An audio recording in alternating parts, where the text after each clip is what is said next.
Баршаңыздарга салам достор. Азыркы учурда глобалдуу болуп жаткан махыр маселесине биз да токтоло кеттик. Анда эмесе жообун сиздер менен чогуу биргеликте көрөлү. Саламатсызбы? Сурап берсек болобу? Жок. Мындай эле, жеңил эле. Махырга эмне сурайсыз? Махырга iPhone сурайм. iPhone канча? 15. Рахмат чоң. Эжелер, сурап берсек болобу сиздерге? Болот. Махырга эмне сурайсыз? Махырга сепичка. Же турмушка чыккансызбы, же эми чыгасызбы? Эми чыгам. Сепичка сурайсыз, э? Ооба. Рахмат чоң.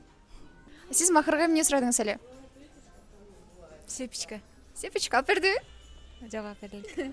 Анда жолдомо айтып коюңуз, албетте алып бергиле деп. Сиз махырга эмне сурайт болчусуз? Махырга Меккеге жолдомо сурайт болчумун. Сурап берсек болобу? Ооба, бул. Сиз махырга эмне сурайт болчусуз? Мен Москва Ситиден квартира сурамакмын 100 этаждан. Ооба. Рахмат. Балдар ойлонгула. Көрүп турганыңыздардай эмнеси болсо да кыргыздын кыздары өзүнүн ыймандуулугун таанытып, мырзаларыбызды кыйнабайлы деп болгон болушунча чөнтө көтөрүмдүү нерселерди махырга сурашат экен. Эгер сиздердин айларыңыздар кымбат белек сураса, сиздер алып берет белеңиздер, мырзалар?